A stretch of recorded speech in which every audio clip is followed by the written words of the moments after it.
Subscribe பண்ணாதவங்க subscribe பண்ணிடுங்க. கூடவே ஒரு பெல் பட்டன் வரும், அந்த கோயில் மினி அழுத்தி ஆல் ஆப்ஷன் கொடுத்து விட்ருங்க. அப்போ தான் நம்ம போடுற ஒவ்வொரு வீடியோ உங்களுக்கு நோட்டிஃபிகேஷன் வரும். யூடியூப் சேனல் உறவுகளுக்கு என்னுடைய அன்பான வணக்கங்கள். ராமாய ராமபத்ராய ராமச்சந்திராய வேதசே ரகுநாதாய நாதாய சீதாய பதையே நமஹ. எல்லாம் உள்ள இறைவனின் திருவருளால் ஸ்ரீமத் வால்மீகி ராமாயணம் பாலகாண்டத்தில் 55வது சர்க்கத்தை இப்போது சிந்திக்க தலைப்பிடுவோம். விஸ்வாமித்திரர் போர்.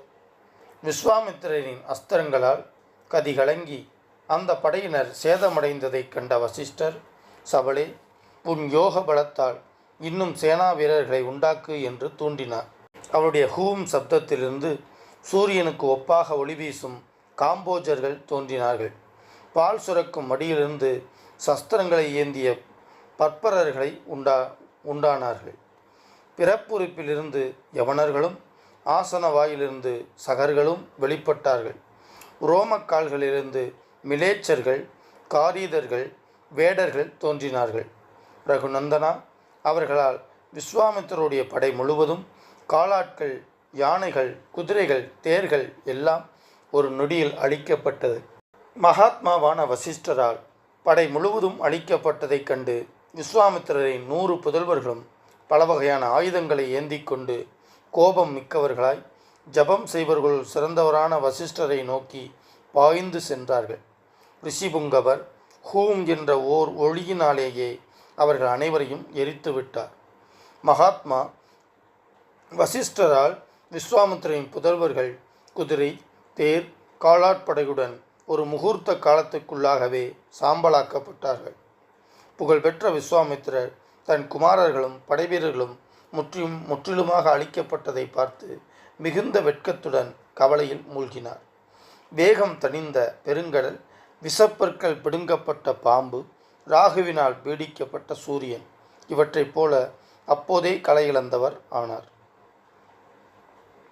வேகம், மைந்தர்கள், படைவீரர்கள் ஆகியோரை பறிகொடுத்து சிறுகுகள் வெட்டப்பட்ட பறவை போல் ஏக்கத்தோடு இருந்த அவர் தன் சக்தியையும் முயற்சியையும் இழந்து நம்பிக்கை குன்றிப்போனார். அவருக்கு ஒரு புதல்வன் எஞ்சியிருந்தான். அவனுக்கு பட்டம் சூட்டி அரச நீதியின்படி நாட்டை ஆள்வாயாக என்று நியமித்துவிட்டு தவம் செய்வதற்காக காட்டிற்கு போனார். தவ செல்வரான அவர் கிண்ணற உரகர்களை சஞ்சரிக்கும் இமயமலை அடிவாரம் சென்று பரமேஸ்வரனின் அருளை பெறுவதற்காக தவத்தில் ஈடுபட்டார். காலம் சென்று கொண்டிருக்கையில் ஒரு சமயம் இடபக்குடியுடைய தேவர்களின் நாயகர் பரமசிவன் வரம் கொடுக்கும் பொருட்டு மாமுனிவர் விஸ்வாமித்திரர் முன் காட்சியளித்தார். அரசனே, எதற்காக தவம் செய்கிறீர்? உமது விருப்பம்தான் என்ன? சொல்லும். வரம் கொடுக்கும் எண்ணத்துடன் வந்திருக்கிறேன். உமது வேண்டுகோளை நிறைவேற்றி வைக்கிறேன். இவ்வாறு பரமேஸ்வரன் கூறியதும் தவசீலரான விஸ்வாமித்திரர் மகாதேவரை வணங்கி கூறினார். மகாதேவரே, தாங்கள் என்னிடம் பிரீத்தி அடைந்தவராக இருந்தால் அங்கம், உபாங்கம், உபனிஷத், இரகசியம் ஆகியவற்றோடு தனுர்வேதத்தை எனக்கு கொடுத்தருளுங்கள். தேவ, தானவ, மகரிஷி, கந்தர்வ, யக்ஷ, ராட்சசர்களுக்கு என்னென்ன அஸ்திரங்கள் உண்டோ அவையெல்லாம் என் உள்ளத்தில் தோன்றட்டும். தேவதேவரே, தங்கள் அனுகிரகத்தால் என்னுடைய இந்த விருப்பம் நிறைவேறட்டும். அப்படியே ஆகட்டும் என்று சொல்லிவிட்டு பரமேஸ்வரன் மறைந்து போனார். மகாபலசாலியான ராஜரிஷி விஸ்வாமித்திரர் அஸ்திரங்களையெல்லாம் அடைந்து விட்டதால் அகந்தை மேலும் மேலும் வளர்ந்து செருக்கு நிறைந்தவராகவே ஆகிவிட்டார். பர்வ காலங்களில், அதாவது பௌர்ணமி, அமாவாசை காலங்களில் சமுத்திரம் பொங்குவதைப் போல தன் ஆற்றல் வளர்ந்து கொண்டே போனதால் முனி பொங்கவரான வசிஷ்டர் அழிந்தே போனார் என்று அப்போதே முடிவு கட்டினார் மன்னர். விரைவாக அவர் வசிஷ்டருடைய ஆசிரமத்திற்கு சென்று அஸ்திரங்களை பொழிந்தார். அஸ்திர பிரபாவத்தினால் அந்த தவச்சாலை முழுவதும் எரிந்து போயிற்று. மேதாவியான விஸ்வாமித்திரரிடமிருந்து மென்மேலும் அஸ்திரம் வந்து கொண்டிருப்பதை பார்த்து திகிலடைந்த நூற்றுக்கணக்கான முனிவர்கள் வெகு வேகமாக எல்லா திசைகளிலும் ஓடினார்கள். வசிஷ்டருடைய ஆயிரக்கணக்கான சீடர்களும் விலங்கு பறவைகளும் பயந்து நடுங்கி பல திசைகளிலும் தலைதெறிக்க ஓடினார்கள்.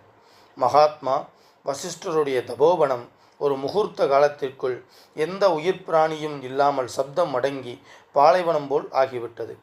பயப்படாதீர்கள் பயப்படாதீர்கள் என்று திரும்ப திரும்ப வசிஷ்டர் குரல் கொடுத்தார்.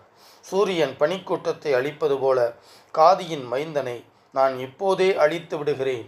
இவ்வாறு சொல்லிவிட்டு பேராற்றல் படைத்த பெரும் தவசியான வசிஷ்டர் கோபம் மிகுந்தவராய் விஸ்வாமித்திரிடம் இவ்வாறு கூறினார்.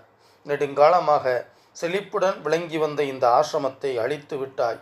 மூடனே, நீ கெட்ட வழியில் செல்பவன், அதனால் நீ நன்றாக இருக்க மாட்டாய். இவ்வாறு சொல்லிவிட்டு மிகவும் கோபம் கொண்ட அவர் கையில் தண்டத்தை பிடித்து கொண்டு புகையில்லாத காலாக்னி போல் நெருப்பு கனலாய் இன்னொரு யமதண்டம் போல் நின்றார். ஸ்ரீமத் வால்மீகி ராமாயணம் பாலகாண்டத்தில் 55வது சர்க்கம் முற்றிற்று. மூர்த்தி எல்லாம் வாழி எங்கள் மோனகுருவாழி, அருள் வார்த்தை என்றும் வாழி, அன்பர் வாழி பராபரமே. ஓம் சாந்தி சாந்தி சாந்தி.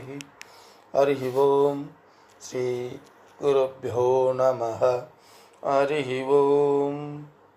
எல்லாம் உள்ள இறைவனின் திருவருளால் இந்த விஸ்வாமித்திரருடைய கதையை கேட்கக்கூடிய ஒவ்வொருவரும் அனைத்து செல்வங்களையும் சகல ஐஸ்வர்யங்களையும் பெற்று எந்த குறைவும் இல்லாமல் ராம ஜென்ம பூமியில் மிகவும் மகிழ்ச்சியாக இந்த பாரத பூமியில் ராம ஜென்ம பூமியில் ராம ராஜ்யத்தில் வாழ்வாங்கு வாழ்வோம் என எல்லாமுள்ள இறைவனிடம் பிரார்த்தித்து கொண்டு இன்றைய சிந்தனையை இதோடு நிறைவு செய்கிறேன்.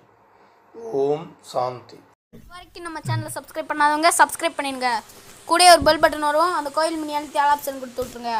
அப்போ தான் நம்ம போடுற ஒவ்வொரு வீடியோ உங்களுக்கு நோட்டிஃபிகேஷன் வந்து